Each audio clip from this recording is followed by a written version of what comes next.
relation between electric field and potential.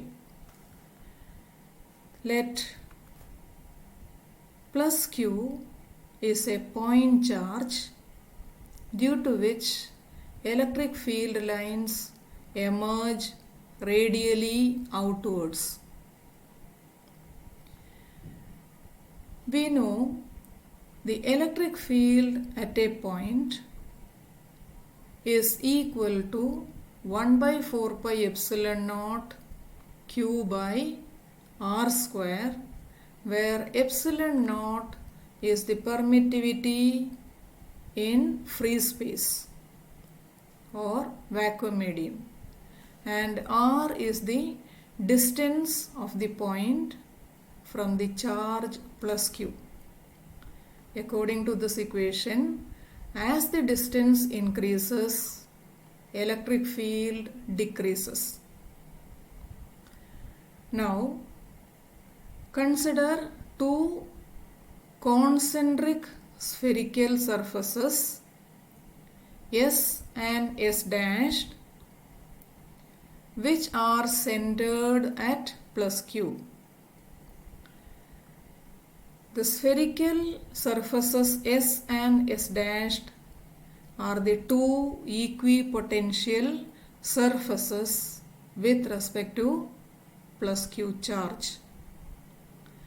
S is at a distance L from the charge plus Q, and S dashed is at a distance L plus delta L from plus Q charge.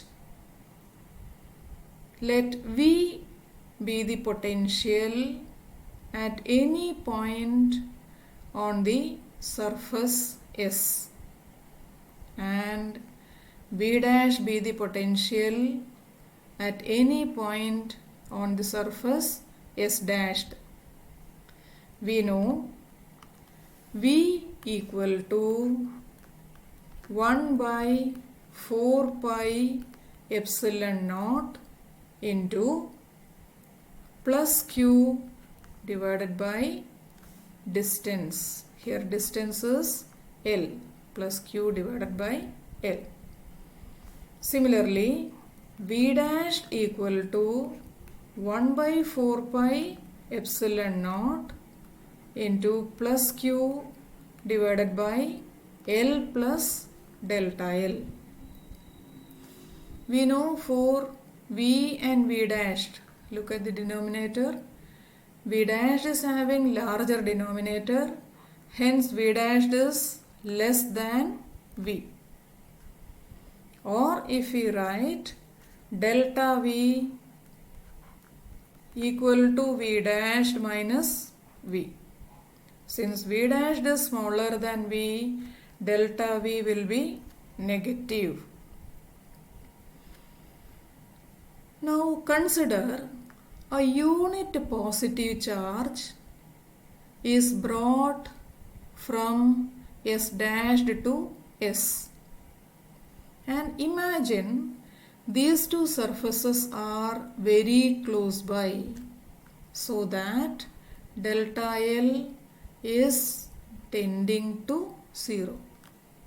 Since these two surfaces are close by, we just consider electric field is remaining constant. So what is the work done in taking unit positive charge from one surface to the other surface? We know the work done is delta W, and delta W is equal to E into delta L, since E is considered to be almost same since the two surfaces are close by. Let us put this as equation number 1. Similarly, if V and V dashed are the potentials at the two surfaces, what may be the work done in bringing unit positive charge from S dash to S in terms of potential? We know that work done is equal to minus delta V. Let us put that as equation number 2. Now we know 1 and 2 are same since delta W's are same on the LHS.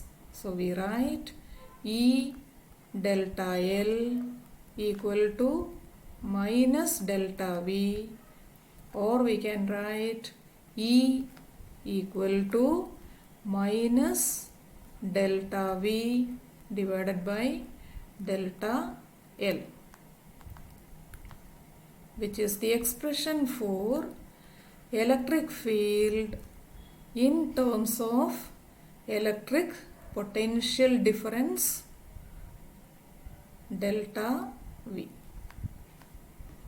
From this, it is very clear that electric field is in the direction in which potential decreases steepest.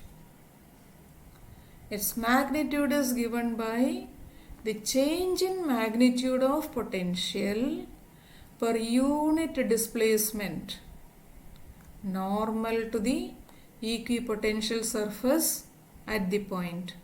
Thank you.